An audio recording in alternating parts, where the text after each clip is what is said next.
नमस्कार साथियों, कैसे आप सब लोग। आज मैट्रिक बोर्ड परीक्षा 2025 के कुछ महत्वपूर्ण सवालों को लेकर के हम आए हैं, जो कि एनसीईआरटी के चैप्टर नंबर 9 से रिलेटेड है, जिसका नाम है हाइट एंड डिस्टेंस या त्रिकोणमिति के अनुप्रयोग। प्रीवियस ईयर्स क्वेश्चन जो 2010 से 2024 तक जो पूछा गया क्वेश्चन है, उसमें हम लोग आज बात करने वाले हैं, जो कि सब्जेक्टिव तथा ऑब्जेक्टिव के दृष्टिकोण से बहुत महत्वपूर्ण रहने वाले हैं। इसलिए आप लोगों से अनुरोध है कि आप चैनल छोड़ करके ना जाएं। आज मेरे साथ सभी क्वेश्चनों को करें, जो 2 नंबर और 1 नंबर ऑब्जेक्टिव और सब्जेक्टिव की दृष्टि से बहुत महत्वपूर्ण रहने वाले हैं। चलते हैं, मॉक टेस्ट स्टार्ट करते हैं। उससे पहले कुछ थोड़ा सा थ्योरी पे डिस्कस कर लें कि थ्योरी है, कोई वस्तु यहाँ पर सपोज ऊर्ध्वाधर खड़ा है, ये वाला लाइन पे ऊर्ध्वाधर कोई वस्तु खड़ा है, तो इसकी क्या कही जाती है? हाइट कही जाती है, HEIGST हाइट कही जाती है। और ये वस्तु यहाँ से इसकी छाया मान लेते हैं या यहाँ तक ये फैला हुआ है, तो इसका इस बिंदु से यहाँ तक के दूरी को, डिस्टेंस को क्या मान लेते हैं हम लोग? डिस्टेंस कहते हैं। इसीलिए इस चैप्टर का नाम पड़ा हाइट एंड डिस्टेंस। त्रिकोणमिति के कुछ प्रॉपर्टी इसमें इस्तेमाल होते हैं, इसीलिए एनसीईआरटी में इसका स्पेशल नाम दिया गया त्रिकोणमिति के अनुप्रयोग। चलते हैं, तो इसमें कुछ महत्वपूर्ण सवालें हैं जो बहुत इंपॉर्टेंट रहने वाला है। साइन ए फॉर एंगल याद रखिएगा, ए फॉर एंगल है, तो साइन ए बराबर क्या होता है? P/H। P फॉर परपेंडिकुलर, ये हाइट जिसको बोला गया ना, जैसे वो हम लोग बोले उसी को P से इंडिकेट करते हैं, P फॉर परपेंडिकुलर। और ये वाला यहां से लेकर के यहां तक, इसको क्या बोला गया? डिस्टेंस बोला गया, इसीलिए इसका नाम पड़ा हाइट एंड डिस्टेंस। ये P for perpendicular, H for ये इंक्लाइंड जो डिस्टेंस है ना, ये इंक्लाइंड, ये इसको H बोला गया, H फॉर हाइपोटेन्यूज। ठीक है, तो साइन अल्फा या साइन एंगल या साइन ए या साइन बी या साइन सी कुछ भी हो सकता है, तो P/H होता है साइन एंगल का मान। साइन के साथ एंगल जो रहेगा उसका रेशियो क्या होगा? P/H। कॉस के साथ जो एंगल रहेगा उसका मान होगा B/H। इसको B बोलते हैं, इसको P बोलते हैं, इसको H बोल लेते हैं जनरली। और tan A जो होगा ये P/B के रेशियो का होगा। सबसे ज्यादा इंपॉर्टेंट यही tan A for angle equal to P/B जो होने वाला है, P/B जो होने वाला है, ये सबसे महत्वपूर्ण सवाल है, बहुत इंपॉर्टेंट फॉर्मूले हैं। चलते हैं और भी थोड़ा सा कुछ बात कर लिया जाए। यहां पर देख रहे हैं आप लोग कि यहां पर अल्फा दिया गया है, इसको क्या बोला गया है? उन्नयन कोण। अभी जब मॉक टेस्ट लगाएंगे हम लोग, तो उसमें ये बार बार आएंगे उन्नयन कोण, तो ध्यान रखिएगा, ये उन्नयन कोण। और इसके ऊपर टॉप बिंदु से जो क्षैतिज के क्या होते हैं, पैरेलल एंगल जो बनते हैं, इसको बोलते हैं अवनमन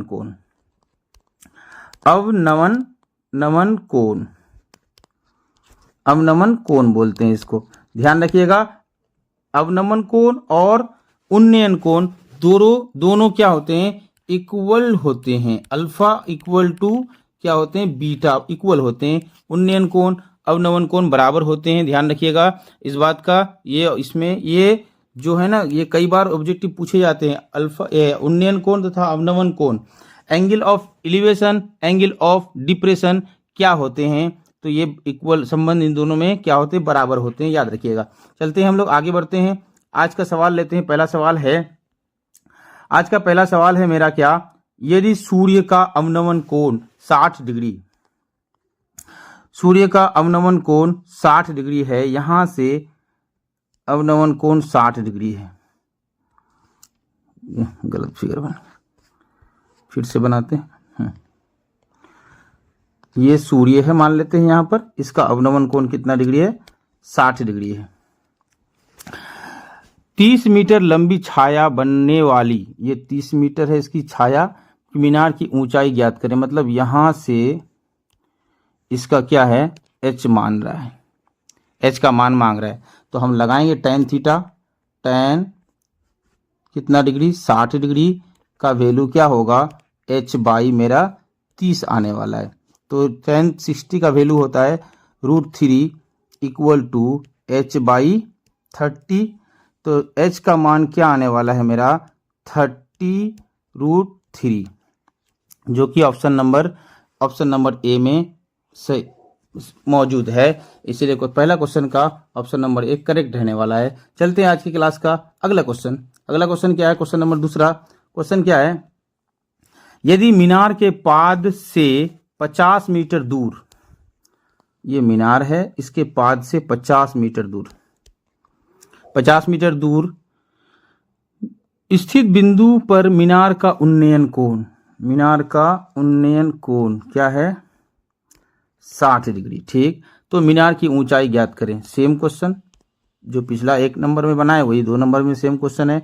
ये 50 है, उस समय क्या था, ये इसको मानना था, मान लेते हैं इसकी ऊंचाई h है।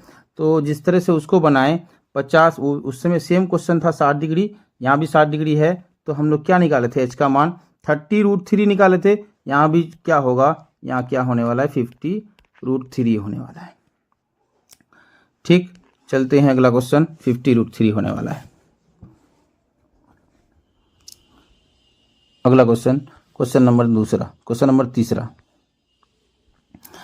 2 स्तंभों जो 20 मीटर और 14 मीटर ऊंचे हैं के शिखर को एक तार से जोड़ दिया गया है। यदि तार क्षैतिज के 30 डिग्री का उन्नयन कोण बनाता है तो तार की लंबाई क्या होगी।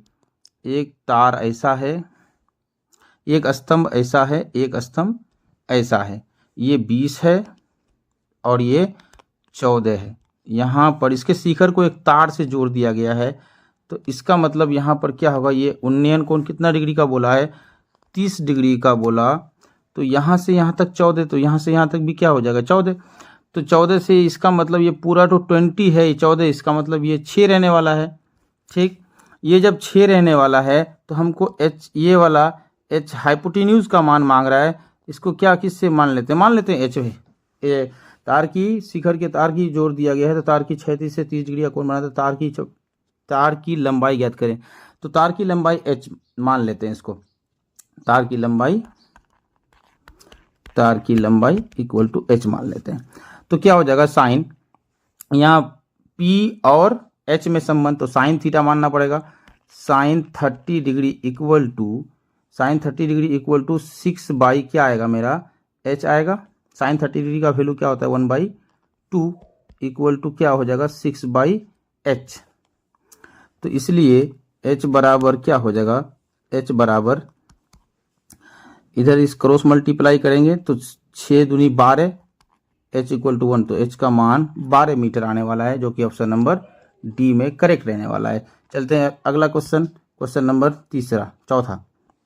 एक छड़ की लंबाई और छाया का अनुपात, एक छड़ है, इसकी लंबाई छाया का अनुपात, इसका मतलब इसकी लंबाई 1 है और छाया का अनुपात √3 है। इसमें पहले पहचानना होगा हमको, तो ये 90 डिग्री दिख रहा है सीधा सीधी, इसमें हमको पहचानना पड़ेगा कि ये √3 बड़ा कि 1 बड़ा। ये हम जनरली जानते हैं √3 का मान होता है 1.732। जब ये वाला बड़ा है तो इसके सामने वाला कोण क्या होगा, बड़ा होगा। जो भुजा बड़ा तो इसका मतलब उसका सामने वाला कोण भी बड़ा। जब ये कोण बड़ा 60, ये कोण बड़ा और ये वाला कोण क्या हो जाएगा छोटा, तो ये 30 डिग्री। तो ध्यान रखिएगा हमेशा जब 1:3 का रेशियो कभी भी पूछा जाए, ये 1:3 का रेशियो कभी भी पूछा जाए तो 60 और 30 में ही हमेशा संबंध बनता है। तो 1:√3 60 और 30 इसके अंदर का कोण होगा।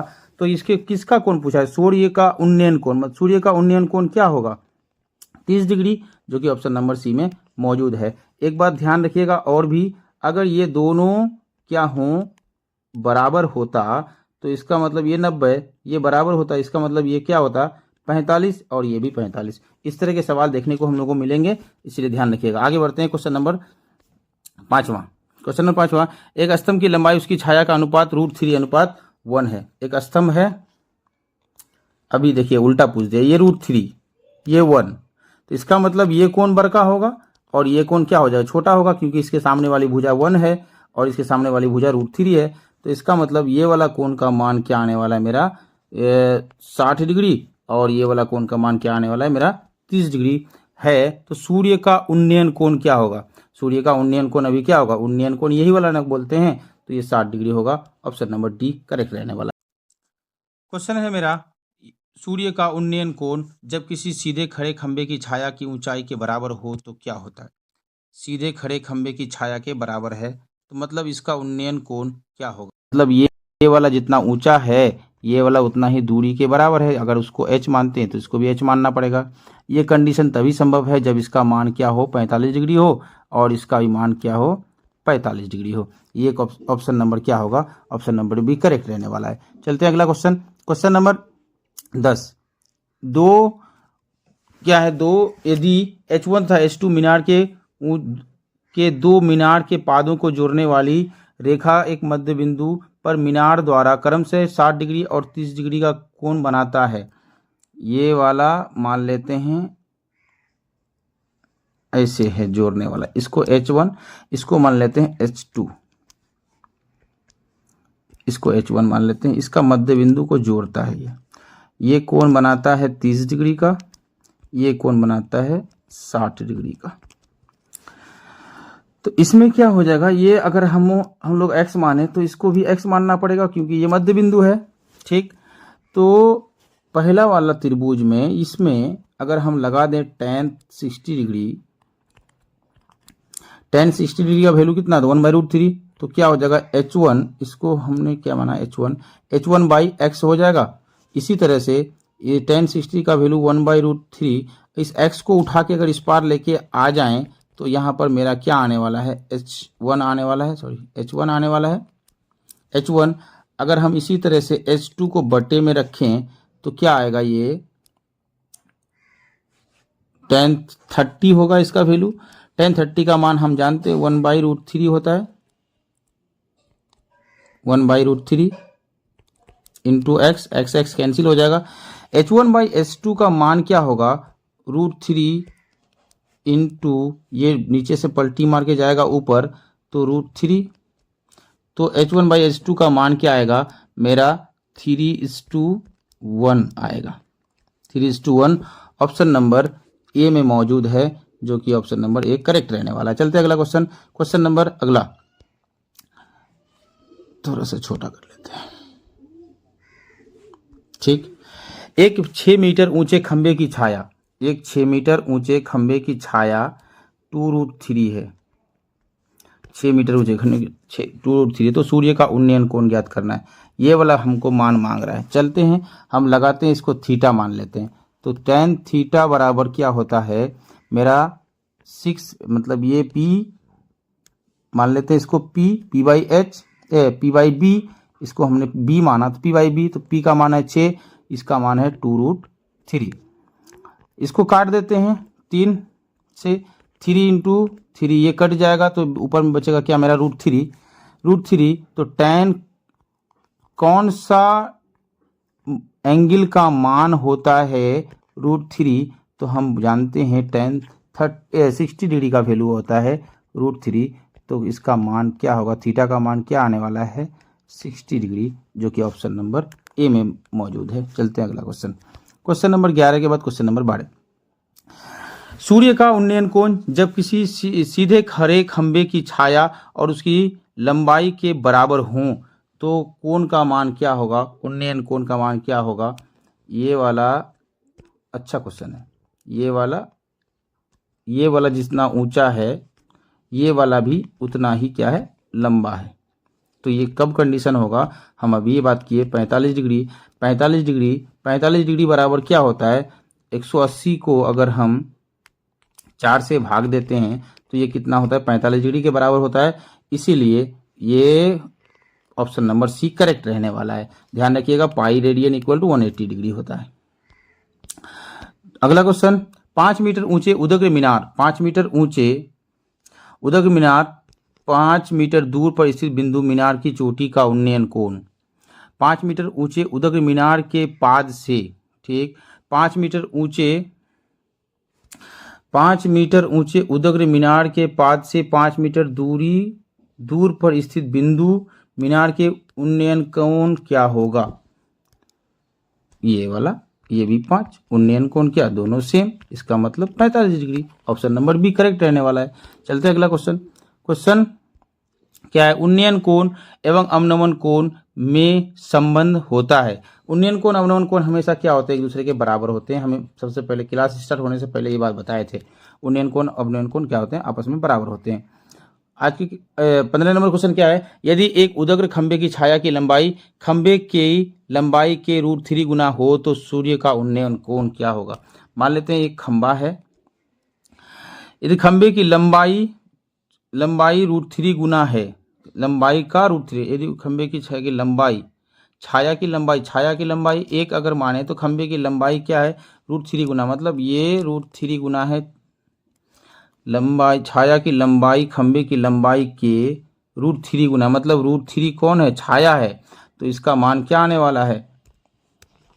यहाँ √3 नहीं होगा, यहाँ 1 होगा। छाया की लंबाई अगर 1 है तो खंभे की लंबाई कितना? छाया की लंबाई, खंभे की लंबाई अगर 1 है तो छाया की लंबाई कितना? √3।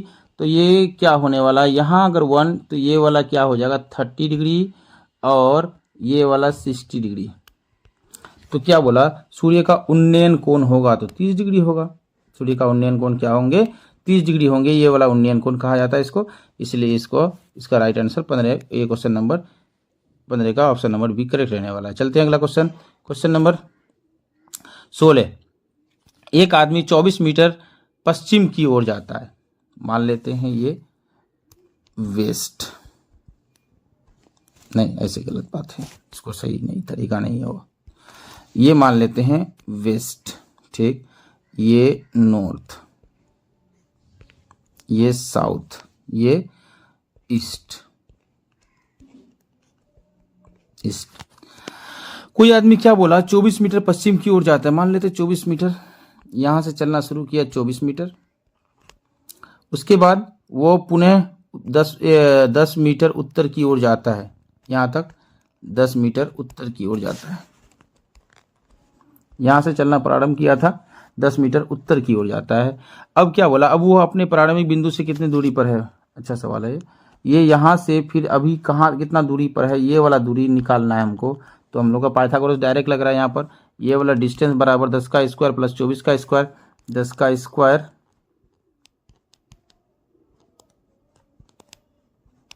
24 का स्क्वायर, 10 का स्क्वायर क्या आता है मेरा? 100, 24 का स्क्वायर 576। तो कुल मिलाकर के ये डिस्टेंस अगर निकाला जाए तो 676 जोड़ा जाए अगर तो 676 हो जाएगा। 676 किसका रूट होता है? वर्गमूल होता है 26 का, जो कि ऑप्शन नंबर सी में करेक्ट रहने वाला है। चलते हैं अगला क्वेश्चन। ये होमवर्क के रूप में दिया गया आप लोगों को, ये होमवर्क के रूप में दिया गया है आप लोगों को। आप लोग इसे करके हमको जरूर बताइएगा। क्वेश्चन नंबर 17, क्वेश्चन नंबर 18, ये आप लोगों के लिए होमवर्क है। करके हमको कमेंट कीजिएगा। आज की क्लास कैसा लगा? नमस्कार, जरूर बताइए।